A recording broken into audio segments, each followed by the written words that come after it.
अस्सलाम वालेकुम।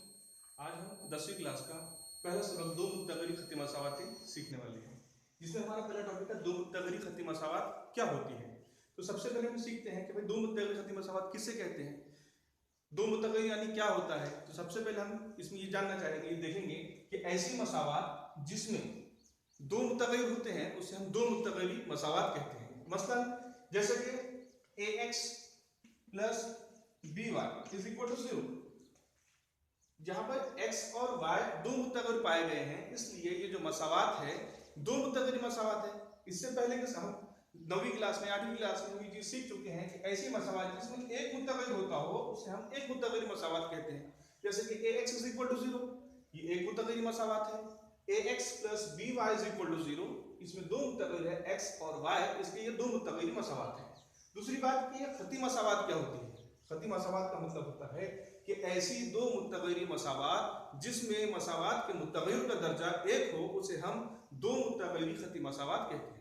एक बार मैं रिपीट करता हूं कि ऐसी दो मुत्तगरी मसावात जिसमें मसावात के मुत्तगरी का दर्जा एक हो उसे हम दो मुत्तगरी मसावात कहते हैं। इसकी जो मियारी सूरत है ax plus by is equal to c, ये इसकी मियारी सूरत होती है जहां a और b is not equal to c पर, मतलब गैर सिफर हकीकत दूंगा। जैसे a is not equal to c पर, b is not equal to c पर, मतलब इस मसावात में और a और b की जगह पर कभी भी बैक वक्त सिफर नहीं होंगे। क्यों? क्योंकि अगर फर्ज करो कि अगर हम इस मसावात में a इज इक्वल टू सिफर पुट करते हैं तो हमारी मसावात क्या होती है, तो हम उससे देखते हैं। जैसे कि a in bracket x is equal to सिफर पुट अप कर दिया हमने, plus by is equal to c। अब यहां पर मैं a को सिफर से मल्टीप्लाई करते हैं तो ये सिफर बन जाता है, is equal to by is equal to c। ठीक है, मतलब क्या हुआ, जो a वाली जो टर्म थी वो सिफर बन गई है। इस वजह से ये मसावात, अब इस मसावात में सिर्फ एक मुत्तगरी बचा है, इसलिए ये एक मुत्तगरी मसावात है, दो मुत्तगरी मसावात नहीं है। मतलब a और b की जगह पर कभी भी सिफर नहीं होगा। तो इस तरह से हम दो मुत्तगरी मसावात को समझ सकते हैं। दो मुत्तगरी मसावात हमेशा इस स्टैंडर्ड फॉर्म में होती है, इसे मेयारी सूरत कहते हैं। मेयारी सूरत, ये दो मुत्तगरी खत्ती मसावात की मेयारी सूरत है। अब देखो हम इसको मिसाल के जरिए समझते हैं। मैंने ये बताया आपको कि खत्ती मसावात का मतलब है कि अगर हम इस मसावात को, अगर फर्ज करो कि ये मसावात है हमारे पास, इसकी जगह हम कोई मुत्तगरी की जगह वेरिएबल ये इस्तेमाल करते हैं, कांस्टेंट इस्तेमाल करते हैं। 9x जमा 5y इज इक्वल टू 3, ये मसावात में लिखा है यहाँ पर में। ये मसावात एक खत्ती मसावात है क्योंकि इसके मुत्तगरी x और y का जो दर्जा है यहाँ पर में 1 है, और a और b की जगह पर 9 और 5 है रिस्पेक्टिवली, और c की जगह पर 3 है। तो इसलिए क्या ये खत्ती मसावात है। अब इस खत्ती मसावात को अब हम तरसीम बनाते हैं। जैसे कि मसावात है, इसको हम तरसीमी तरीके के जरिए से पहले हल करते हैं, और हल करने के बाद में इसकी तरसीम बनाते हैं। ये x महवर है और ये y महवर है। तो इस मसावात की जो तरसीम है ये इस तरह से कांस्टेंट एक सीधी लकीर बनती है, एक सीधा खत तैयार होता है, इसलिए इसको खत्ती मसावात कहा गया। ठीक है, अब देखो हम इसको मिसाल के जरिए समझते हैं। हमको किताब में देके रखा है कि कौन सी मसावात खत्ती है और कौन सी मसावात खत्ती नहीं है। यहाँ पे कुछ एग्जांपल्स हमारे पास दी गई है। जैसे कि देखो नंबर 1 पर दी गई है 4m plus 3n is equal to 12, ये पहली मसावात हमको दी गई है। तो यहाँ पे हम देखते हैं x और y की जगह पर m और n, ये दो मुत्तगय्यर है, और c की जगह पर 12 है, मतलब ये मसावात खत्ती मसावात है।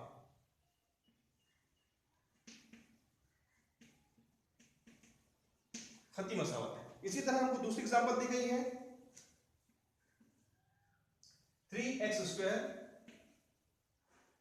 Minus 7y is equal to 13। तो यहां पे देखते हैं हम दो मुत्तगरी में दिखाई दे रहे हैं x और y, लेकिन x का जो दर्जा है यहां पर 2 है, इसी वजह से ये मसावात खत्ती मसावात नहीं है,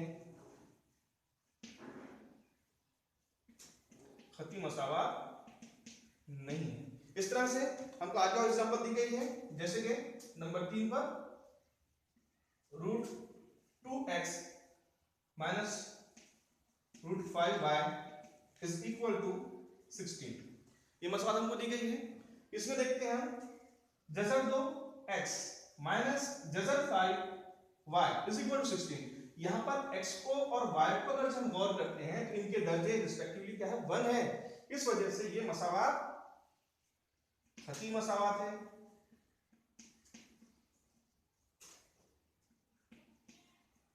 खती मसावात है। इसी तरह हमको चौथी एग्जांपल दी गई है 0x plus 6y is equal to plus 6y minus 3 is equal to sorry minus 3 is equal to 0। क्या हुआ यहाँ पर में जो हमारे पास मेरी सूरत थी, मेरी सूरत के अंदर में कांस्टेंट टर्म जो कि c की टर्म माइनस 3 वो बराबर के निशान के राइट साइड में थे, लेकिन इस मसावत में हमको लेफ्ट साइड में दिया, चलता है कोई प्रॉब्लम नहीं। तो यहाँ पर हम देखते हैं कि 0x plus 6y minus 3 is equal to 0।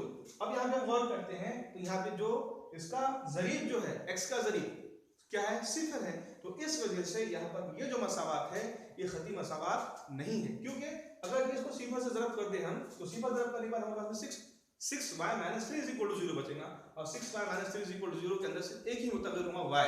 इस वजह से ये दो मुतग़िर खती मसावात नहीं है। तो यहाँ पे लिखेंगे हम खती मसावात नहीं है,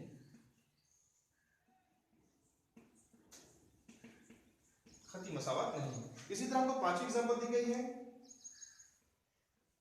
पांचवी एग्जांपल है हमारे पास 0.3x plus 0y minus 36 is equal to 0। फिर देखो यहाँ पर मैं हमको y का जो जरीब है 0 दिया है, मतलब क्या हुआ फिर वही बात कि यहाँ पर x का जरीब तो मौजूद है लेकिन y का जरीब नहीं है। फिर y को अगर हम 0 से ज़रब करते हैं तो मतलब हुआ कि y वाली जो टर्म है वो 0 बन जाएंगी। हमारे पास क्या बचेगा फिर 0.3x minus 36 is equal to 0। क्या हुआ मतलब ये खती मसावात नहीं है।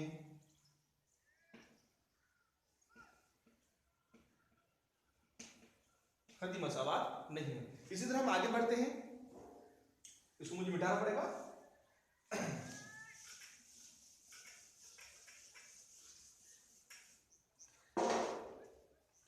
एग्जाम्पल नंबर 6 हमको दी गई है, ठीक है। 6 को हम देखते हैं क्या है 4/x plus 5/y is equal to 4। ये मसावात हमको दी गई है। अब इसे हम समझते हैं कि ये खती मसावात है या नहीं है। देखने के लिए तो हमको यहाँ पे दो मुत्तग़िर दिखाई दे रहे हैं, लेकिन ये दोनों मुत्तग़िर डिनोमिनेटर में है, मतलब नसब नुमा में है। अब इन नसब नुमा को हम कुव्वत नुमा के उसूल के मुताबिक अगर इनको हम शुमार कुंदा में लेके जाते हैं तो क्या हो जाता है ये 4x टू द पावर -1 मतलब 4x की कुव्वत वज़ा 1 प्लस 5y की कुव्वत वज़ा 1 इज इक्वल टू 4। अब यहाँ पे हम देखते हैं तो इनकी जो कुव्वतें हैं कुव्वतें माइनस में चली गई। तो हमने क्या सीखे थे कि ऐसी दो मुत्तग़िर मसावात जिनका कुव्वत नुमा सिर्फ एक हो तो वो खती मसावात होती है, लेकिन यहाँ पर तो एक नहीं है, -1 है। तो इस वजह से ये मसावात जो है खती मसावात नहीं है। फिर लिखते हैं यहाँ पर मैं खती मसावात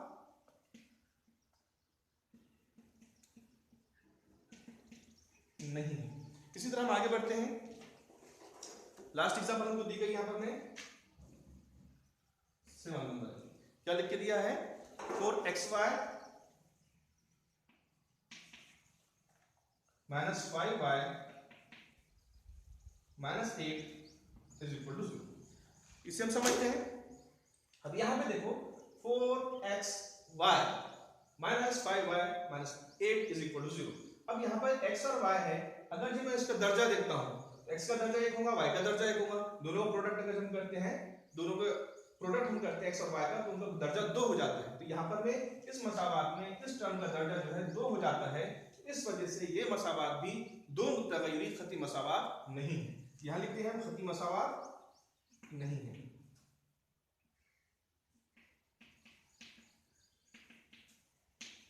इस तरह से हमने इस बात को सीखे कि कौन सी मसावात दो मुत्तग़िरी मसावात खती मसावात होती है और कौन सी खती मसावात नहीं होती है। चलिए हम थोड़ा सा आगे बढ़ते हैं। अब ये मसावातें हैं तो इन मसावातों को हल किस तरह से किया जाता है, इसकी हम मिसाल के जरिए से इसको हम समझेंगे।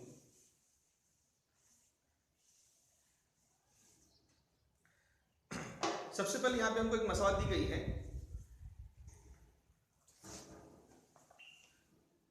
दर्जेदार हमजाद मसावतें हल कीजिए। नंबर 1 हमको मिसाल का लिख के दिया है यहाँ पर में 5x minus 3y is equal to 8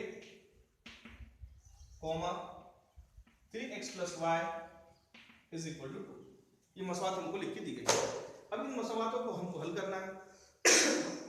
मसावतों को हल करने के लिए हमारे पास में 4 या 5 तरीके हैं। सबसे पहले इन मसावतों को हम यकसा ज़रीब करके खराज के तरीके से हल कर सकते हैं। दूसरे नंबर पर इसे हम ग्रामर के रूल से हल कर सकते हैं। तीसरे नंबर पर इसे हम ग्राफिकल मेथड से हल कर सकते हैं, मतलब तरसीमी तरीके से। और चौथे नंबर पर इसे हम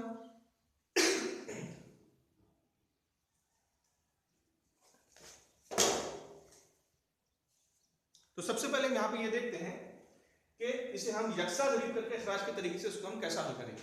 यहाँ पे हम देखते हैं यकसा ज़रीब करके खराज के तरीके से अगर मुझे उसको हल करना है 5x minus 3y is equal to r 3x plus y is equal to r। दो मसावत है। सबसे पहले उसको नंबरिंग कर देंगे।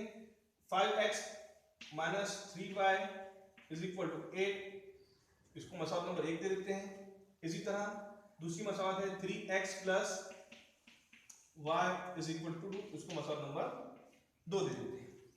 अब इनके अंदर हमको क्या करना है, मसावतों के जरीबों को यकसा करना है।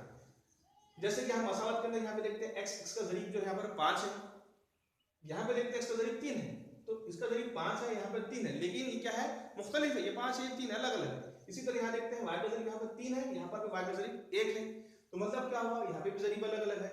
अब वो क्या करना पड़ेगा, यहाँ पर इसको हल करने के लिए दोनों मसावतों में से किसी एक मुतगय्यर के जरीब को यकसा करना पड़ेगा। जैसे कि यहाँ पर 3 है तो यहाँ पर 1 है, तो इस 1 को हम 3 बआसानी बना सकते हैं। इसको 3 बनाने के लिए हमको क्या करना पड़ेगा, हम सबसे पहले मसावत नंबर 2 को मसावत 2 को 3 से ज़र्ब करते हैं।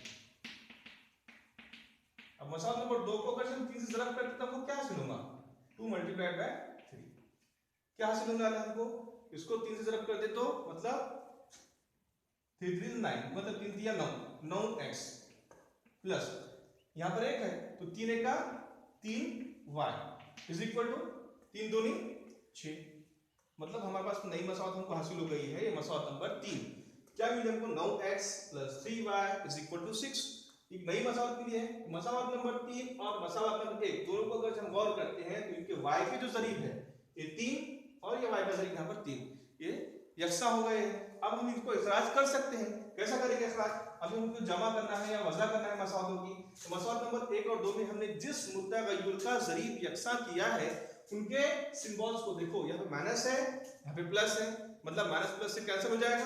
तो इस वजह से हम क्या करेंगे, यहाँ पर में हम मसावतों की जमा कर देंगे। तो लिख देंगे मसावत नंबर 1 प्लस 2, मसावत 1 और 2 की जमा करने का। तो मसावत 1 और 2 की जमा करने में क्या है, मसावत नंबर 1 हम लिखते हैं यहाँ पर 5x minus 3y is equal to r। मसावत नंबर 3 हमको क्या दी गई यहाँ पर में, मसावत नंबर 3 पे हम गौर करते हैं तो 9x plus 3y is equal to 6। इसको हम सॉल्व करेंगे, कितना हो जाएगा, 5 और 9 14x प्लस 3y से माइनस 3y कैंसिल, इसी तरह 8 और 6 14। तो इस तरह से हमको मिला 14x इज इक्वल टू 14। मतलब यहाँ से जो मुतगय्यर y था, मुतगय्यर y का इखराज हो गया। अब हमारे पास में मसावत में सिर्फ एक मुतगय्यर बचा है और इसे हम कहेंगे यक मुतगय्यर मसावत।